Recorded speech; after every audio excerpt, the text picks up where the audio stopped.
Bonsoir à tous et bienvenue en direct sur KTV. Nous sommes le vendredi 29 mai et à la une de cette édition, Mayotte s'aligne sur le reste du territoire national pour la seconde phase du déconfinement. À l'instar de l'Île-de-France et de la Guyane, l'île est classée en orange, ce qui signifie que certaines restrictions demeurent. Néanmoins, les collèges vont réouvrir tout comme les plages ou encore les bars et les restaurants de l'île.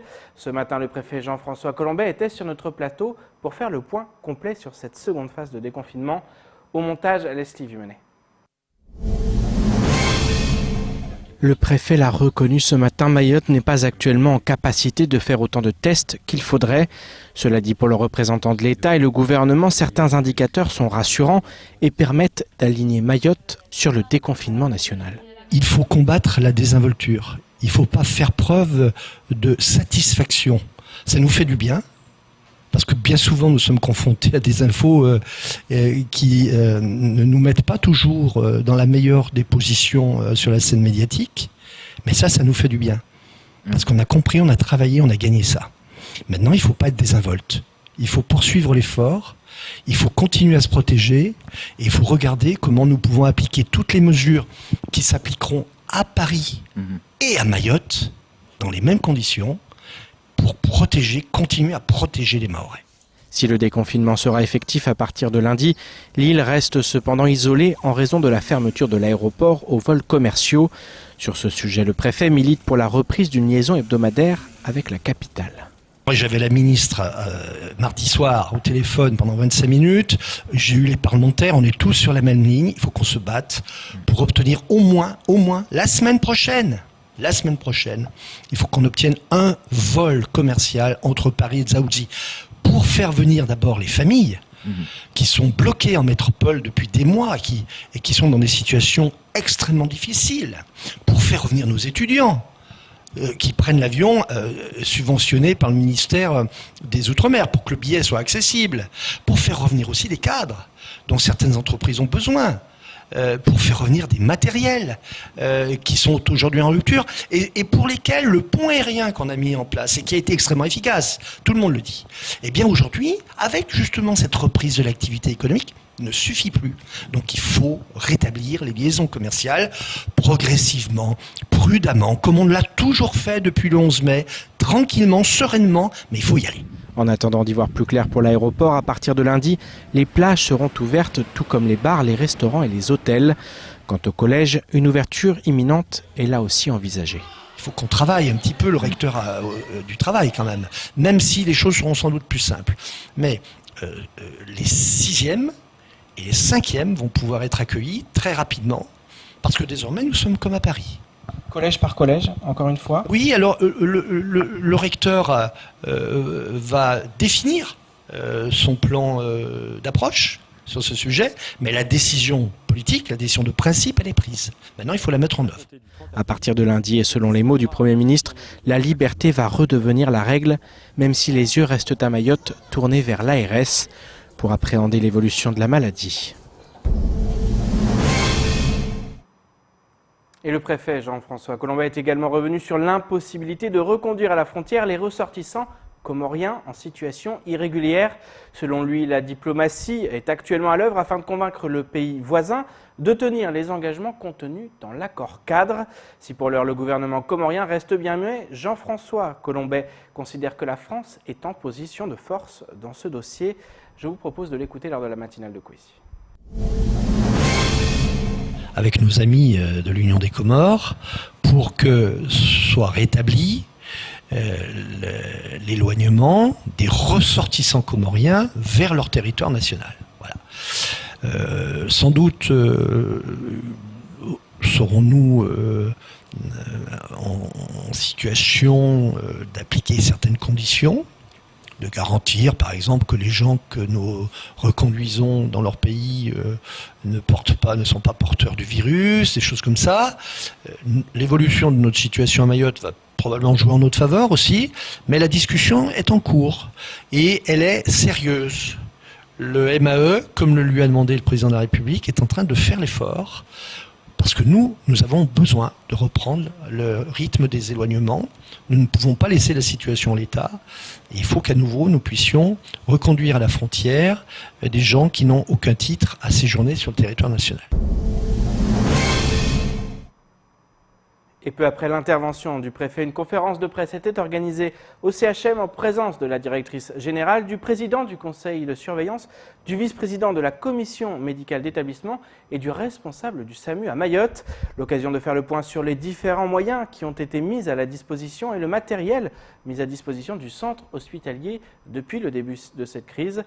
Paul Arthur a pu assister à cette conférence compte rendu. Avions pour les Evassan, hélicoptères sanitaires, arrivée du service de santé des armées, voilà les 3 points majeurs qui ont pu être discutés ce matin. Ce dernier, le service de santé des armées, se compose de 16 militaires arrivés le 19 mai, rejoints par 25 autres arrivés hier et qui seront complétés par encore 25 militaires dont l'arrivée est prévue dans les prochains jours. Installés dans l'aile de chirurgie ambulatoire du CHM, ces militaires vont prêter main forte aux équipes de l'hôpital durant cette crise. L'hôpital militaire, effectivement, il s'était en mission depuis une dizaine de jours. Ils ouvrent aujourd'hui 4 lits de réanimation qui seront disponibles dans la journée. On va y transférer 4 patients Covid. L'hôpital militaire va ne faire que des adultes Covid, notamment ceux qui sont sédatés pour plusieurs jours, qui sont assez lourds en termes de soins, puis j'ai une sacrée expérience notamment avec Mulhouse, donc ils vont gérer ces patients-là. Et puis si ces patients sont ensuite extubés dans la réanimation traditionnelle, ils les reprendront s'ils sont trop faibles pour aller en service de médecine classique. Une aide qui permettra d'alléger le travail des équipes du CHM. Cette conférence fut aussi l'occasion de faire le point sur l'arrivée de l'hélicoptère. On a gagné un temps très important pour les acheminements des patients, notamment qui viennent des centres de référence ou qui peuvent avoir un accident sur la voie publique, avec notamment des pathologies lourdes et qui peuvent engager leur pronostic vital. Pour vous donner un ordre de grandeur, dans certains cas, on est passé de 1h30 de transfert à quelques minutes, à quelques dizaines de minutes. Une rapidité qui permettra sûrement de sauver plusieurs vies. La directrice du CHM a fait le point aussi sur l'avion sanitaire qui permet aujourd'hui d'évassaner des patients dans des meilleures conditions que dans les avions d'Air Austral. Comme vous le savez, le pont aérien ne fonctionne pas tous les jours et ça permet, surtout le fait qu'il soit positionné à Mayotte, permet de pouvoir faire des Evassan déjà dans des meilleures conditions. Enfin, c'est ce que me remontent les personnels médicaux et soignants, de meilleures conditions, parce que c'est pas facile de s'occuper d'un patient qui est un réanimatoire, par exemple, dans une cabine où il y a des passagers comme vous et moi. Donc pour les personnels, c'est plus compliqué. Et puis ça permet aussi d'acheminer sur des urgences vitales des patients à La Réunion sans être obligé d'attendre le vol suivant. Par ailleurs, l'hélicoptère permet d'acheminer les patients plus rapidement jusqu'à l'aéroport pour les évacuations sanitaires. On a également fait des acheminements pour des Evassan entre l'hôpital de Mamoudzou et le tarmac à l'aéroport avec l'hélicoptère, ce qui là aussi a fait gagner un temps considérable. Donc ce sont 2 vecteurs aériens qui paraissent essentiels. Alors il faudrait qu'on fasse la preuve, bien évidemment, de leur utilité, mais avec des chiffres, avec du recul. Mais après quelques jours de fonctionnement, on se rend compte qu'il n'y a pour l'instant que des éléments positifs sur leur venue à Mayotte. Un hélicoptère et un avion dédié au médical qui pourrait un jour se voir pérennisé sur Mayotte. Par ailleurs, depuis son arrivée, l'avion a permis d'évacuer 18 personnes à La Réunion en 4 rotations. Et place maintenant au reste de l'actualité locale, avec notamment l'absence d'indices des prix à la consommation à Mayotte ou encore les recommandations du CESEM face au déconfinement. Au montage, Leslie Vumenet. Face à la crise sanitaire, le gouvernement a mis en place des mesures de soutien aux entreprises. 4407 très petites entreprises mahoraises ont ainsi bénéficié du fonds de solidarité pour un montant total versé de plus de 6 millions d'euros. 1428 entreprises ont été retenues afin de bénéficier du dispositif d'activité partielle pour 13 549 salariés concernés et pour un montant d'indemnisation versé de 10 millions d'euros. À Mayotte, 52 demandes ont été formulées pour le dispositif FNE Formation. Ces demandes concernent 131 salariés, 4 851 heures de formation pour un montant de 150 000 euros. Concernant les prêts garantis par l'État, 310 entreprises vont bénéficier de prêts bancaires pour un montant total de 56 millions d'euros. En complément, les banques ont accordé 888 reports d'échéance de prêts bancaires en cours. 157 entreprises ont bénéficié de reports de charges sociales. Enfin, 778 000 euros de crédits d'impôt ont été versés aux sociétés pouvant bénéficier du remboursement anticipé du CICE. L'INSEE publie tous les mois un indice des prix à la consommation pour Mayotte afin de mesurer l'inflation. L'IPC permet d'estimer entre deux périodes données la variation du niveau général des prix des biens et des services consommés par les ménages à Mayotte. Cet indicateur s'appuie sur un nombre important de prix relevés sur le terrain par les enquêteurs de l'INSEE, ainsi que sur un certain nombre de tarifs et prix collectés en bureau, sur Internet en particulier. La crise sanitaire et les mesures de confinement ont conduit à suspendre la collecte des prix sur le terrain pour l'ensemble du territoire français depuis le 16 mars. Dans ces conditions, l'INSEE Mayotte n'est pas en mesure de publier un indice d'ensemble des prix à la consommation pour les mois d'avril et de mai. L'indice d'ensemble pour la France entière a en revanche pu être publié grâce à un large recours aux données de caisse et aux relevés de prix par Internet. Le Conseil économique, social et environnemental de Mayotte s'est penché sur le déconfinement du territoire. Il est ainsi indiqué que malgré les moyens de protection supplémentaires disponibles, la situation démographique de Mayotte et le non-respect des mesures barrières par certains vont maintenir l'île dans une situation épidémique grave pendant encore plusieurs semaines. Selon le CESEM, plus que jamais, le scénario d'une contamination massive de la population et donc d'une immunité naturelle en l'absence de vaccin reste plausible. Le Conseil recommande donc la réouverture des écoles à Mayotte en août 2020. Dans l'hypothèse d'une ouverture effective des classes, le CESEM souhaite que les enseignements puissent bénéficier prioritairement aux enfants qui n'ont jamais été scolarisés. Enfin, il préconise de statuer sur un déconfinement clair et formalisé des secteurs d'activité et d'envisager la réouverture de l'aéroport pour une reprise des vols commerciaux sous certaines conditions de sécurité sanitaire. Et le préfet l'a annoncé, les bars et les restaurants de l'île qui possèdent une terrasse vont pouvoir réouvrir. À Paris, dans la capitale, les cafetiers et les restaurateurs sont partagés entre le début d'un soulagement et l'inquiétude de ne pas être rentables. À partir du 2 juin, ils pourront en effet rouvrir, mais uniquement en terrasse.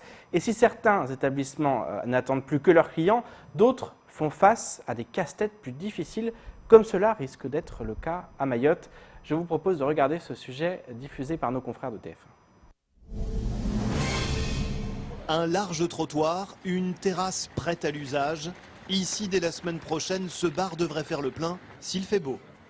En revanche, dans ce restaurant, avec une plaque d'aération reliée au métro et beaucoup de passants, c'est plus compliqué. Il faut respecter le mètre de distanciation. Il faut mettre une table de 6. Oui. Une table de 6 là. Pas qu'on fasse des tables plus de 10 de toute façon. Après un peu. On peut les faire manger sur la route quoi. On peut aller jusqu'ici. En cuisine, pour l'heure, Entendu, 3 turbos pour midi. uniquement des plats à emporter et pas sûr que l'ouverture des terrasses convienne à la clientèle de ce restaurant de famille. Bon, les bars, ils vont bien travailler. Tous les jeunes vont être sur les terrasses, à boire la bière, tout ça, se retrouver tous avec les copains. Mais nous, notre clientèle, à nous, qui est un peu âgée, tout ça. Ils ont un peu peur encore. Oui, ils ont encore un peu peur, oui. Autre casse-tête, dans cette galerie couverte, passage étroit, donc peu de tables dehors. Les distances, j'ai 1 mètre entre les tables, mais pour le coup pas entre les chaises. Il faudrait que je les mette face à face, mais dans un passage privé, j'ai pas le droit de le faire. Ce qui diminue encore plus ma surface, donc je pense que je vais être limité à peut-être une dizaine de couverts même, je sais même pas si j'en ai 15. Dans un restaurant comme celui-ci, c'est à peu près 80 couverts par jour pour être rentable. On me laisse la possibilité d'en faire 15 à partir du 2 juin. Effectivement, le modèle économique n'est plus viable. Donc la grande question qu'on se pose et le doute qui plane, c'est qu'est-ce qui se passe pour nous du coup. Et même si le restaurant affiche déjà des normes strictes de sécurité, même si les menus sont modifiés pour éviter tout risque de transmission. Carte réduite déjà et jetable pour éviter la contamination. Voilà, tout simplement. Donc à la poubelle à chaque fois. Donc à la poubelle à chaque fois. Pas sûr que l'établissement rouvre mardi prochain. Dans cette rue, en revanche, pas besoin de terrasse. Apéro improvisé tous les soirs. Voilà monsieur. Merci. Je vous en prie, merci à vous. Si on pouvait fermer la rue, si on pouvait s'étaler, si on pouvait mettre tout dehors et faire ça à l'espagnol, j'en serais ravi. Ça va peut-être pas se passer comme ça. C'est pas gagné.